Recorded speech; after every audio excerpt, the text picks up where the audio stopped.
क्या आपने बड़े बड़े हवाई जहाजों को बनते हुए देखा है?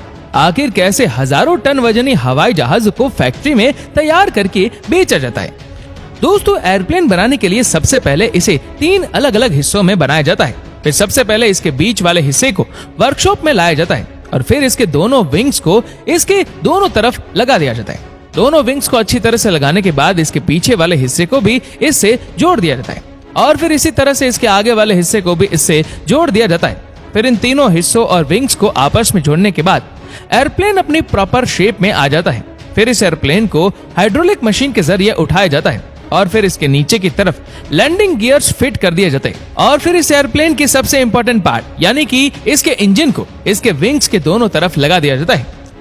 इंजन के लगने के बाद इसके विंग्स और इसके लैंडिंग गियर्स की अच्छी तरह से टेस्टिंग की जाती है और फिर फाइनली इसके इंटीरियर का काम शुरू होता है। इसमें सबसे पहले पायलट के केबिन से ऑपरेट किया जाता है और फिर पूरी बॉडी में इलेक्ट्रिसिटी वायर्स को लगाया जाता है और फिर इसकी वायरिंग को कवर करते हुए इस एयरप्लेन की पूरी इनर बॉडी को प्लास्टिक की सीट से अलग तरह के अच्छी तरह से कवर कर दिया जाता है और पैसेंजर्स का सामान रखने के लिए विंडो के ऊपर की तरफ स्टोरेज बॉक्स भी लगाए जाते हैं और फिर इसकी विंडो में ग्लास भी फिट किए जाते हैं और विंडो को पूरी तरह से पैक कर दिया जाता है और फिर इस पूरी तरह से तैयार एयरप्लेन के अंदर पैसेंजर्स के बैठने के लिए सीट्स भी लगाई जाती है। अभी ये एयरप्लेन पूरी तरह से बनकर तैयार है। अब इस पूरी तरह से तैयार एयरप्लेन को पेंट करने के लिए आगे भेज दिया जाता है। यहाँ इस एयरप्लेन के सभी इंपॉर्टेंट पार्ट विंडो, इंजन और कॉकपिट को पूरी तरह से कवर करते हुए इस पर स्प्रे पेंट किया जाता है।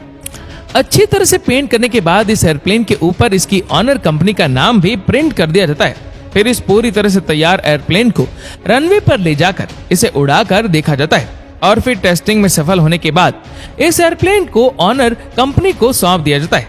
अब देखते हैं हेलीकॉप्टर मेकिंग प्रोसेस।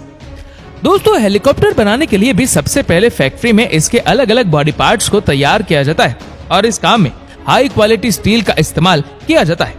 यहाँ हेलीकॉप्टर के इंजन के पार्ट्स को बनाने के लिए CNC मशीन का इस्तेमाल किया जाता है। CNC मशीन की मदद से इन पार्ट्स को काफी बारीकी से डिजाइन किया जाता है और फिर इन पार्ट्स को असेंबल करके पूरा डिजाइन इंजन तैयार कर लिया जाता है और यहाँ हेलीकॉप्टर की मेन बॉडी को भी इंजीनियर्स द्वारा हाथों से ही बनाया जाता है।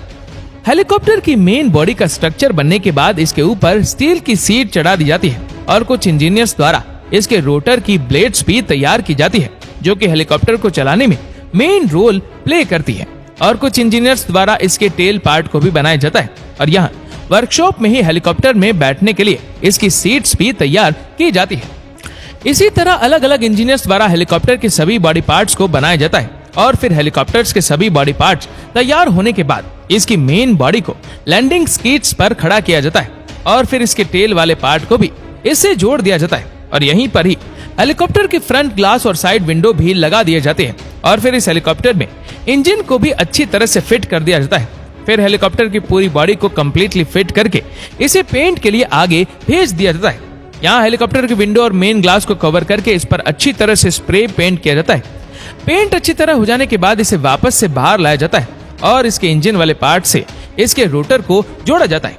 रोटर लग जाने के बाद यह हेलीकॉप्टर पूरी तरह से बनकर तैयार हो जाता है। फिर वर्कशॉप से बाहर ले जाकर इस हेलीकॉप्टर की टेस्टिंग की जाती है और टेस्टिंग में सफल होने के बाद इसे इसके ऑनर के पास पहुंचा दिया जाता है। तो दोस्तों, इसी तरह से बनता है एरोप्लेन।